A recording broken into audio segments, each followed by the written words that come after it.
To be recognized as a Castle Connolly 2024 top doctor, I would say has been one of the highest honors and recognitions that I've received in my career. Um, it's incredibly humbling, it's incredibly validating, and I'm just grateful.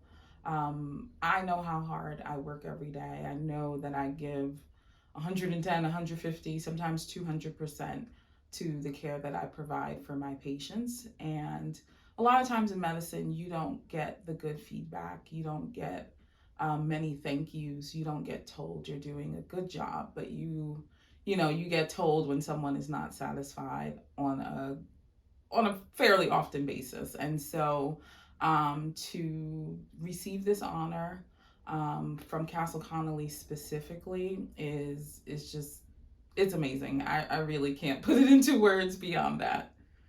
Yes, the fact that I was nominated by a peer is very important to me. As a physician who has a presence on social media and who is doing a lot of community work, I am often propositioned to, buy recognition, to pay for recognition, to pay for a spread or to be on a list. And that's not a good feeling. I don't want to have to purchase an honor. I want the honor to be real and to be authentic. So to know that one of my peers named me and presented me to Castle Connolly is a really big deal. So I've always wanted to be a physician. My mom tells me that I've been telling her this since I was 4 years old. So I don't know why it got into my 4 year old spirit, but certainly at a young age because my life was impacted by disease and life threatening illnesses in loved ones over the course of my life. It definitely pushed me to continue in that path. I went to med school thinking I would be a pediatrician, believing that adults were beyond help and that you had to, raise healthy children in order to have healthy adults. And our medical school experience is, 70-80% taking care of adults. So while I continue to love pediatrics, and I did pursue and complete a pediatric residency and training as well as an internal medicine training, I realized that you can do so much by helping adults prevent disease, maintain their health and wellness in spite of disease. And so that pushed me into the internal medicine space. And then, I just further advanced my career with an infectious disease specialty training as well. So, as far as the state of diversity and inclusion in medicine, we still do have a really long ways to go. If you look at representation of Black women, Black men in general medicine, primary care, family medicine, OBGYN, it's only about 2 to 3%. When you look at more higher levels of specialty care, surgery, neurosurgery, orthopedic surgery, plastic surgery, the numbers get even smaller. And it's really important to have a diverse medical staff across the country because it really does impact the care and the outcomes of people of color, Black people, Indigenous people. It changes the outcomes that people have. It changes the medical experience that people have.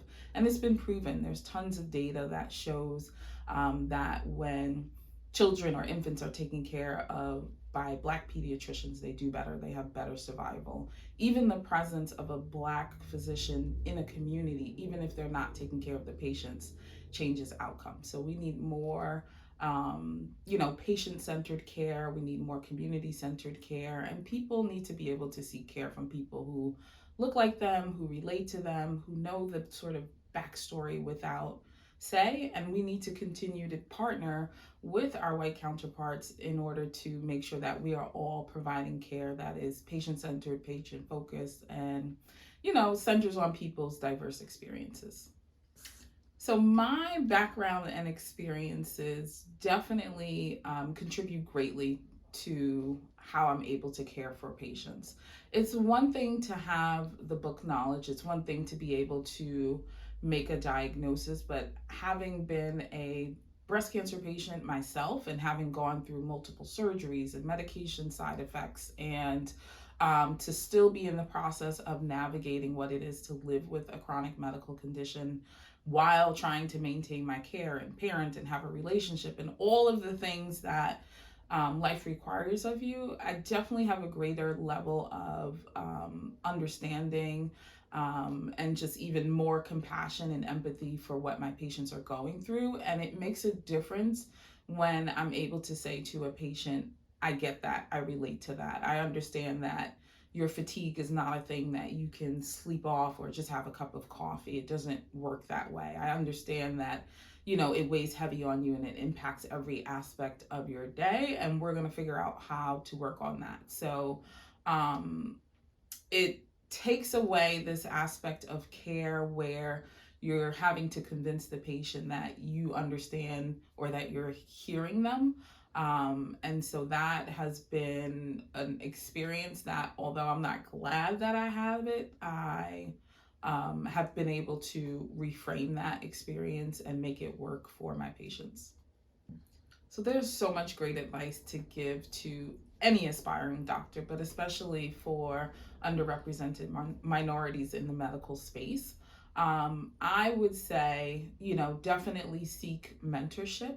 Seek mentorship within the community, but also seek mentorship outside of the community.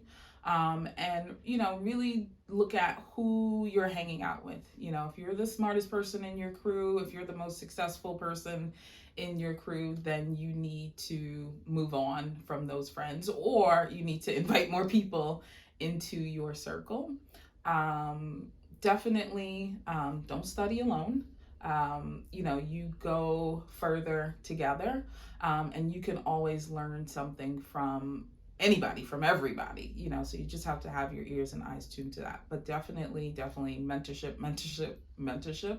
And consider joining some of the professional organizations or just following along with them. So like the Student National Medical Association or the NMA and other professional organizations within and outside of medicine. And then also don't lose sight of who you are and the other things that you bring to the world outside of medicine.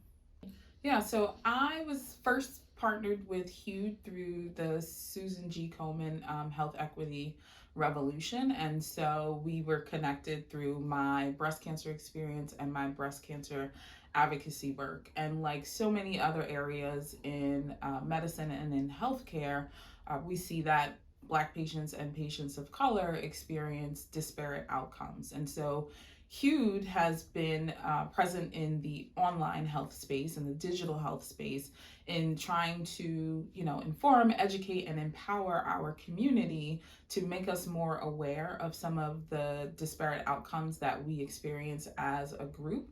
And they're partnering with other individuals and organizations who are like-minded and committed to closing those disparity gaps. So I truly believe that, you know, knowledge is power and it's empowering. And I'm so grateful that they have planted themselves in the social media space where, you know, people are going for healthcare advice. 30% of millennials are going online, going to social media platforms, looking for health advice, and it's helping them guide their care. And so for Hugh to be present in this space and to be working with partners that are not just, you know, trying to be equitable, but also partners who are truly experts and truly experienced in the areas that they're speaking to is very important.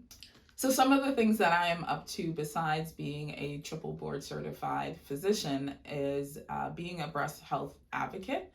And I've partnered with a number of organizations, including being the medical director for BRCA Strong, which is a breast and ovarian cancer or breast and GYN cancer centered nonprofit. I have worked with Touch the Black Breast Cancer Alliance.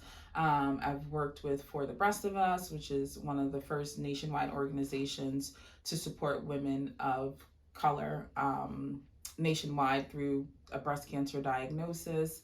And just so many other grassroots organizations that are really committed to closing the disparity gap that women are experiencing when it comes to breast cancer outcomes as well as cancer outcomes in general. I think we can't speak enough about these disparities, and no one organization is going to get the job done. I'm so grateful for all of our collective and collaborative efforts, and I'm grateful that I get to bring not just my expertise as a clinician into that space, but my experience as a stage 3 breast cancer survivor as well. And so just happy to be able to share my story and help empower others so that we can close those health disparity gaps. Excuse me.